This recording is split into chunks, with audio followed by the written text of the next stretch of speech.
Entre na minha casa, Senhor, e derrame bênçãos sem medida. A casa da minha avó era um lugar diferente. Não era a maior da vila, nem a mais moderna.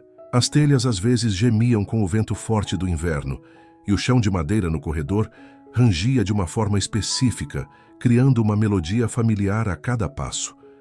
Mas havia algo no ar, uma sensação que eu, criança, só conseguia descrever como paz. Era um refúgio seguro, um porto sempre acolhedor.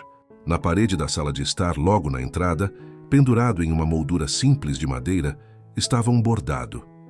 As letras meticulosamente costuradas em fios de algodão azul celeste diziam: "Entre na minha casa, Senhor, e derrame bênçãos sem medida."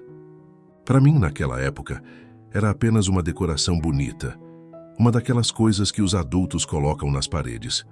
Eu não entendia o profundo significado daquela oração, nem a história de fé que ela carregava. Foi apenas muitos anos depois, no leito de hospital onde minha avó partiu deste mundo, que ela me contou a origem daquela frase. E foi através dessa história que eu compreendi que as bênçãos sem medida não são sobre riqueza material, mas sobre a transformação de um simples espaço de tijolos e cimento em um verdadeiro lar, um santuário para a alma. Os alicerces da oração. A história começa 50 anos antes do meu nascimento. Meu avô, um homem de poucas palavras e mãos calejadas, havia conseguido, após anos de economias, comprar um pequeno terreno na periferia da cidade. Ele e minha avó moravam de aluguel em um cortiço escuro e úmido, sonhando com um lugar para chamar de seu. Com as próprias mãos, tijolo por tijolo, meu avô começou a erguer a casa. Minha avó, grávida de sua primeira filha, ajudava como podia, carregando água, preparando a massa, oferecendo o almoço aos pedreiros que, vez ou outra, conseguiam ajudar. Eles não tinham recursos para uma construção rápida ou luxuosa. Era um processo lento, suado, que testava a paciência e a fé do casal. Certa noite, após um dia particularmente cansativo, sentados no chão de terra batida do que seria a sala, olhando para as estrelas através do esqueleto do telhado, minha avó quebrou o silêncio. "João", ela disse, segurando a mão do marido, "esta casa será nosso lar, o lugar onde criaremos nossos filhos, mas não quero que seja apenas um amontoado de paredes. Quero que seja um lugar abençoado." Meu avô concordou com a cabeça, seu jeito habitual. Minha avó então fechou os olhos e orou em voz alta, uma oração simples, nascida do coração. "Senhor", ela suplicou, "esta casa está sendo construída com suor e esperança. Eu te convido desde agora a entrar nela. Que tu sejas o nosso hóspede permanente. Entre na nossa casa, Senhor, e derrame bênçãos sem medida. Abençoa estas paredes, este telhado, cada canto, que aqui habitem o amor, a paz e a tua presença." Naquela noite, sob um céu estrelado, a fundação mais importante da casa foi lançada. Não era de concreto, mas de fé. Minha avó não esperou a casa ficar pronta para convidar Deus a habitar nela. Ela o convidou para o processo, para a jornada. E essa, eu aprendi, é a primeira chave para receber bênçãos sem medida. O convite sincero e prévio, feito na fé, antes mesmo de vermos a promessa realizada. O bordado na parede, feito anos depois, era apenas a materialização física daquela oração fundadora. Era um lembrete permanente, um selo de propósito sobre aquele lar. As bênçãos da presença, a mesa farta da alma. Conforme eu crescia e passava minhas férias naquela casa, comecei a notar padrões, ritmos que definiam a vida no lar da vovó. E percebi que as bênçãos sem medida se manifestavam de formas muito práticas e tangíveis. A primeira e mais evidente era a hospitalidade. A porta da casa da minha avó nunca estava trancada durante o dia. Vizinhos entravam e saíam para pedir um pouco de tempero, um copo de açúcar ou apenas para uma prosa rápida. Parentes distantes que vinham à cidade sabiam que sempre haveria um lugar à mesa e uma cama arrumada para eles. Lembro-me de uma vez em que um casal de viajantes, parentes de um conhecido, apareceu sem aviso. Era hora do jantar. Em vez de constrangimento, houve um sorriso largo da minha avó. "Mais bocas para alimentar são mais bênçãos para agradecer", ela disse, enquanto rapidamente esticava o ensopado de legumes com mais água e batatas e colocava pão fresco na mesa. Aquele jantar simples, foi um dos mais alegres que me recordo. Rimos, contamos histórias e, ao final, todos nos sentimos aquecidos, não apenas pela comida, mas pelo acolhimento. A bênção da hospitalidade não significava que minha avó era rica. Significava que ela confiava. Ela acreditava que, ao abrir suas portas e seu coração, Deus multiplicaria o pouco, como os pães e os peixes, e sempre multiplicava. A comida era simples, mas sempre suficiente. O espaço era modesto, mas sempre aconchegante. A bênção sem medida era a alegria do compartilhamento, a riqueza das relações, a certeza de que ninguém era estranho naquele lar, porque Cristo era o hóspede invisível à cabeceira da mesa. Outra bênção era a paz que permeava o ambiente. Havia discussões? Claro. Havia dias difíceis? Sem dúvida. Meus tios adolescentes brigavam, minha avó se preocupava com as contas, meu avô tinha seus dias de mau humor. A vida real acontecia ali, com seus percalços. Mas havia uma base de serenidade que não era abalada pelas tempestades passageiras. Havia um ritual imutável, o silêncio sagrado das manhãs. Antes do nascer do sol, minha avó se sentava na velha poltrona da sala, com sua Bíblia aberta no colo e uma xícara de café quente. Ela não fazia alarde. Apenas sentava-se em silêncio, orava e lia. Aquele momento era a renovação diária do convite. Bom dia, Senhor. Obrigada por mais um dia. Esta casa ainda é tua. Fica conosco. Era como se ela estivesse arejando a casa espiritualmente, abrindo as janelas da alma para entrar ar puro antes da correria do dia. Essa prática criava uma atmosfera. As pessoas sentiam. Eu sentia. Era uma paz que não dependia das circunstâncias, porque estava alicerçada na presença que habitava aquele lugar.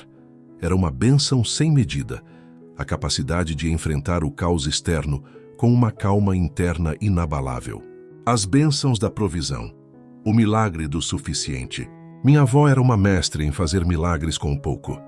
E eu testemunhei inúmeras vezes a bênção da provisão de maneira quase miraculosa. Havia o pote de farinha da vovó. Um pote de cerâmica grande onde ela guardava farinha de trigo. Em uma época de vacas magras, quando meu avô ficou desempregado por alguns meses, as coisas ficaram apertadas. A comida precisava ser esticada ao máximo.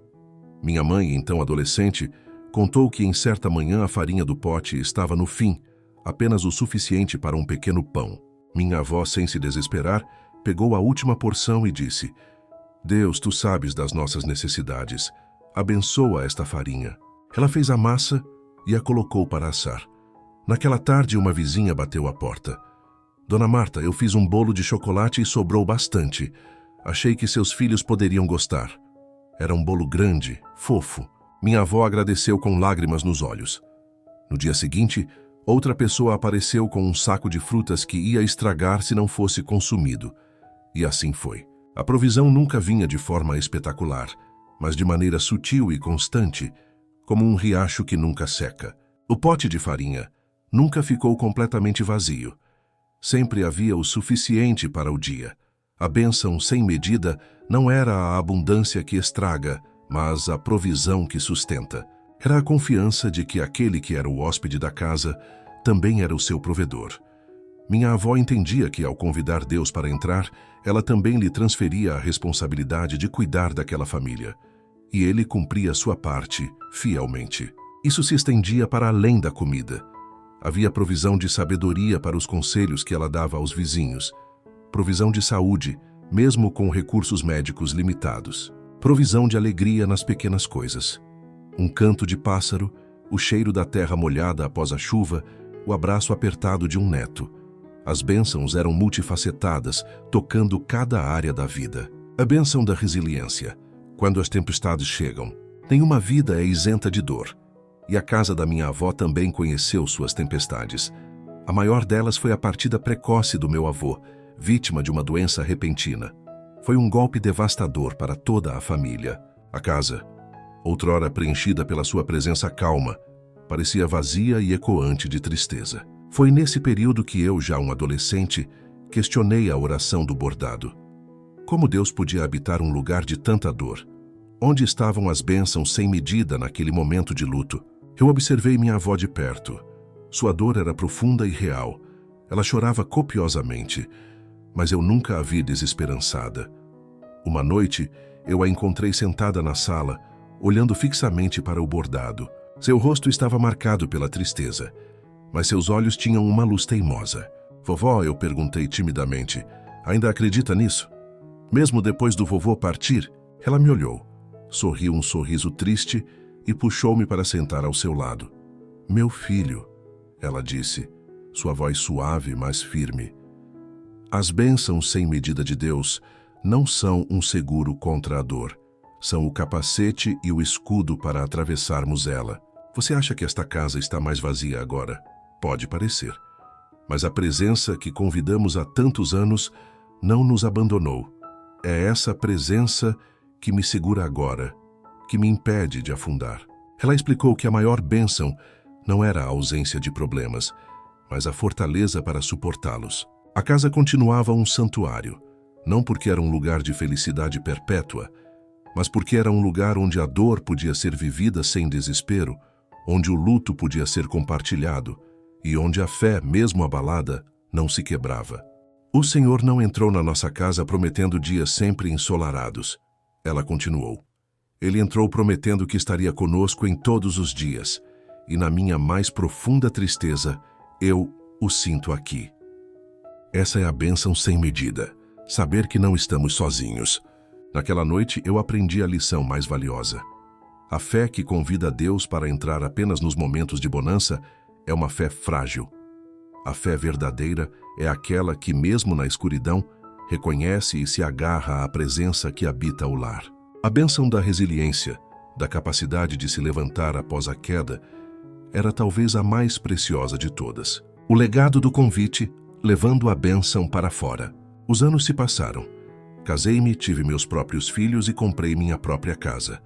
No dia da mudança, enquanto desempacotava caixas em meio à bagunça e à ansiedade de iniciar uma nova vida, minha avó, já idosa, mas lúcida, me entregou um presente. Era uma moldura.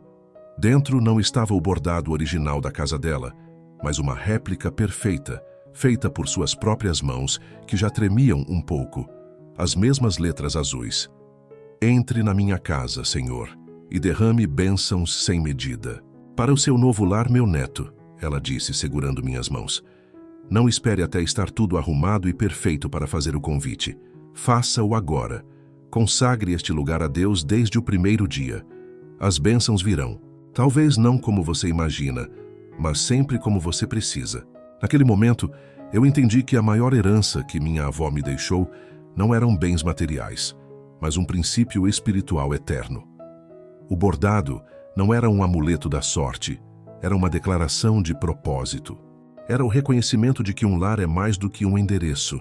É um campo missionário, um centro de influência, um pedaço do céu na terra. Eu pendurei a moldura na entrada da minha casa e, seguindo o exemplo da minha avó, fiz a mesma oração, com minha esposa e meus filhos ao meu lado, no meio das caixas de mudança ainda fechadas. Convidamos Deus para ser o centro da nossa nova história. E as bênçãos sem medida vieram. Não na forma de uma promoção relâmpago no trabalho ou de uma loteria inesperada. Elas vieram como vieram na casa da minha avó. Na forma da paz que acalma os ânimos após um dia estressante.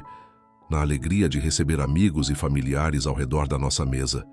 Na provisão que sempre surge no momento certo. E na força inexplicável para enfrentar as perdas e os desafios inevitáveis da vida.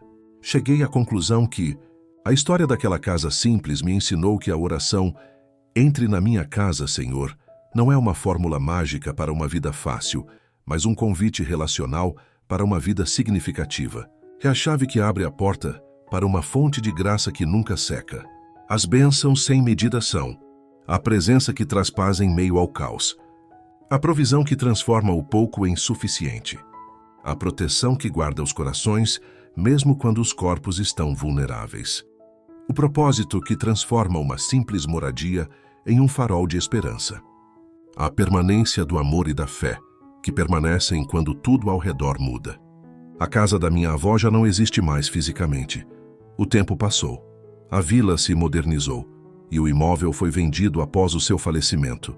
Mas o legado daquela oração permanece mais vivo do que nunca. Ele vive em minha casa, na casa de meus filhos, e na vida de todos que, de alguma forma, foram tocados pelo acolhimento daquele lar. A verdade mais profunda é esta: quando abrimos as portas do nosso coração e do nosso lar para Deus, não estamos apenas o convidando para entrar em nosso espaço. Estamos nos colocando no espaço dele, no fluxo de sua graça e amor inesgotáveis. E nesse lugar as bênçãos realmente não têm medida. Elas simplesmente transbordam, enchendo a vida de significado, propósito e uma paz que excede todo o entendimento. A pergunta que fica não é se Deus quer derramar suas bênçãos, mas se nós estamos dispostos a abrir a porta e fazer com sinceridade o convite: entre na minha casa, Senhor, hoje e para sempre. Amém.